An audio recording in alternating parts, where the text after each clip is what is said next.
What's up guys, and welcome back to another episode of the Pokémon DataDex with me, TheOneIntegral. Last episode we covered Uxie, and I asked you guys which Pokemon you wanted to see this episode. It was either Flareon or Jolteon, one of the two original evolutions.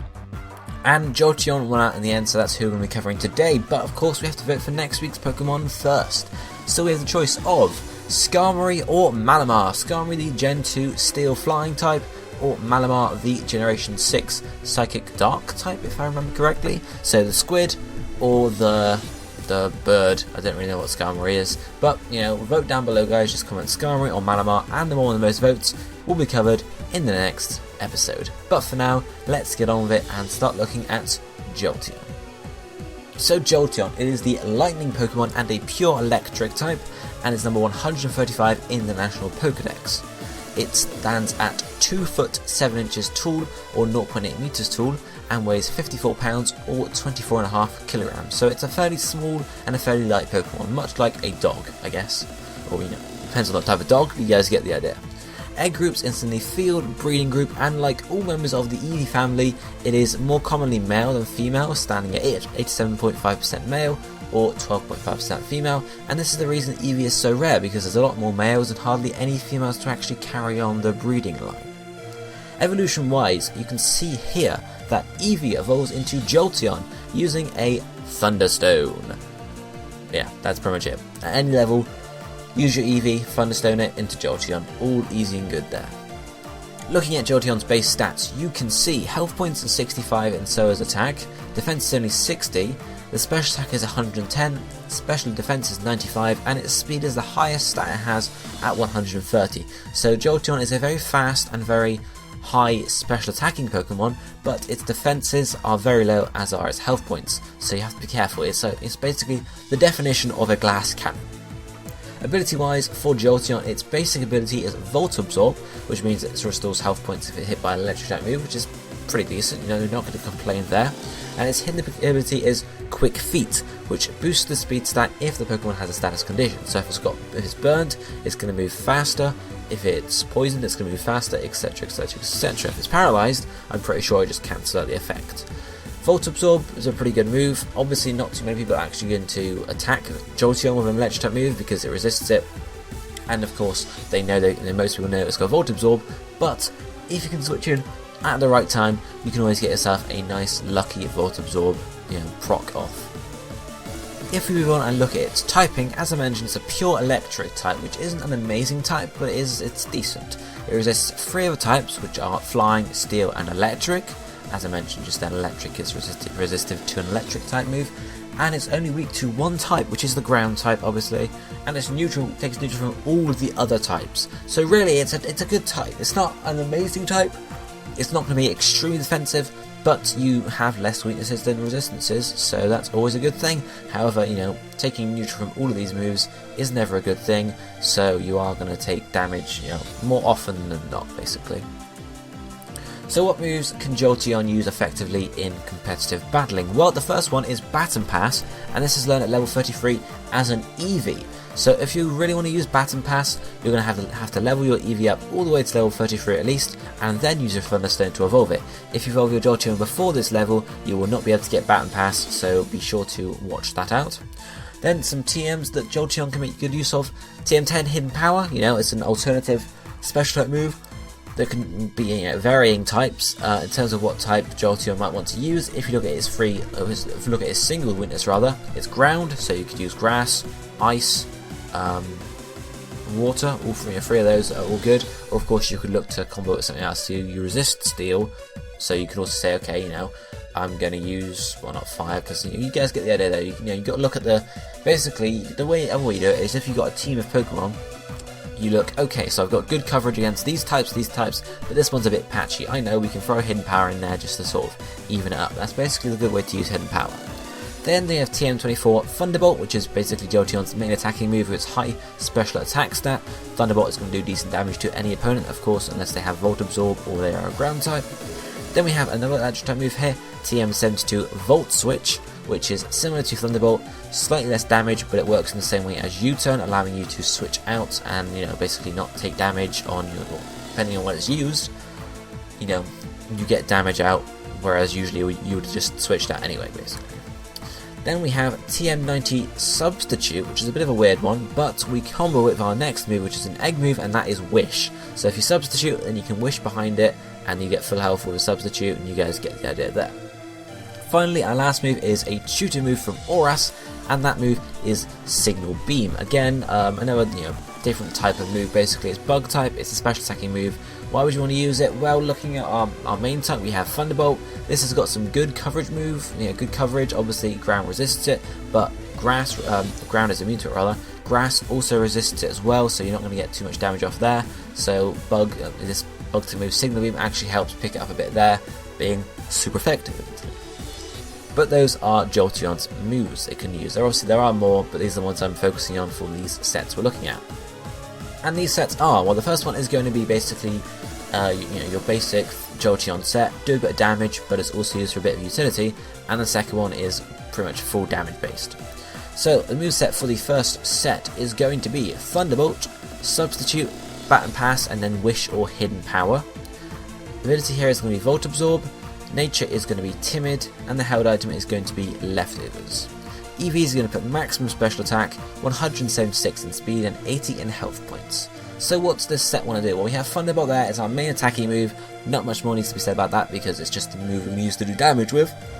Then we have Substitute. Obviously this is comboed with Wish and Bat and Pass.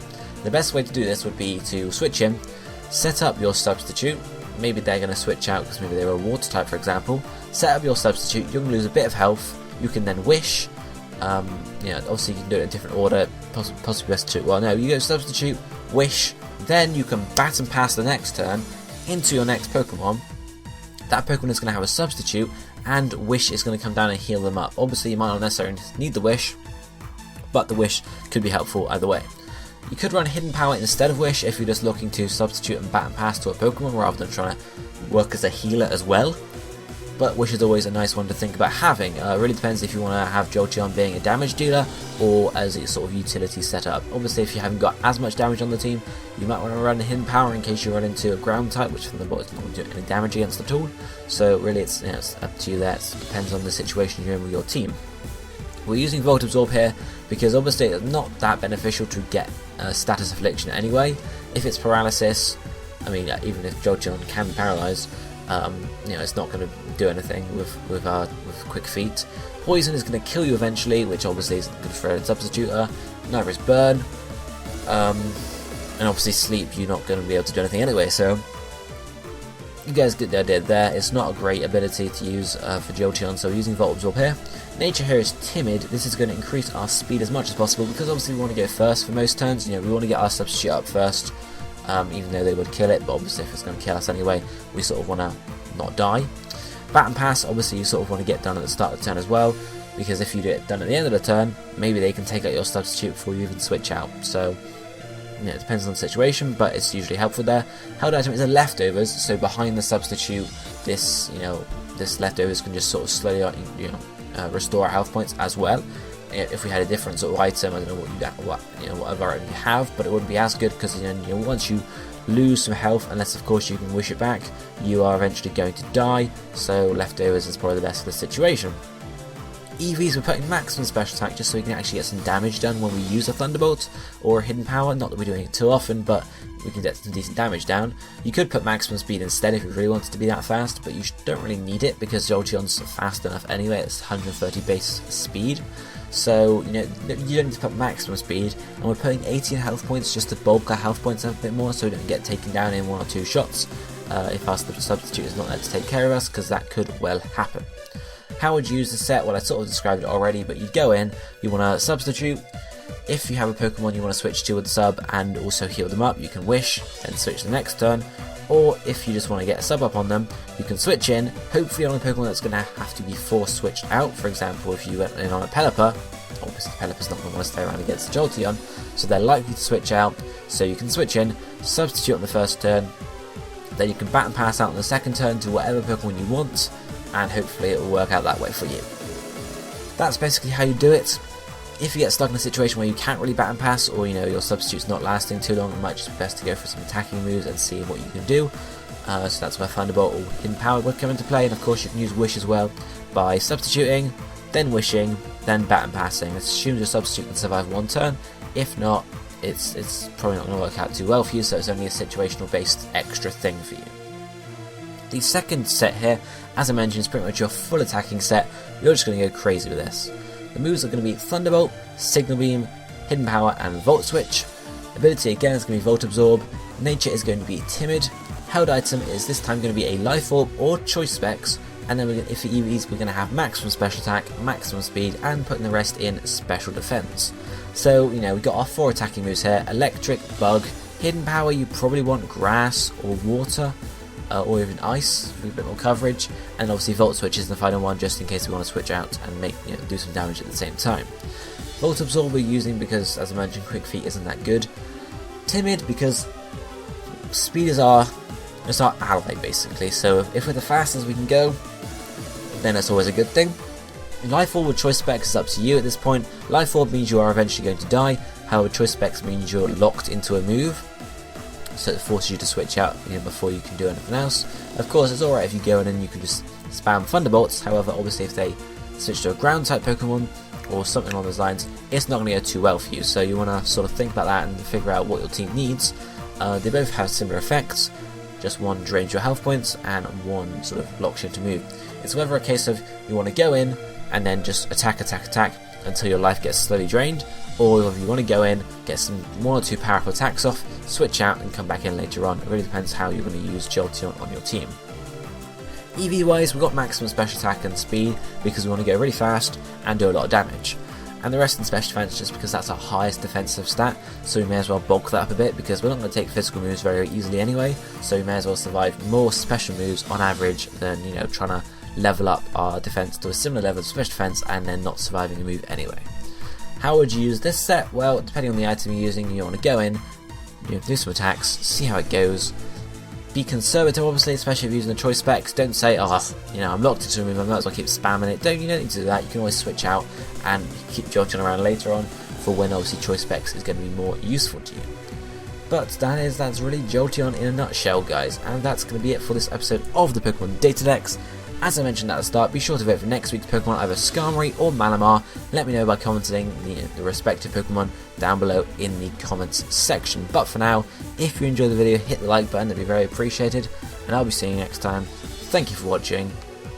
Goodbye, my friends.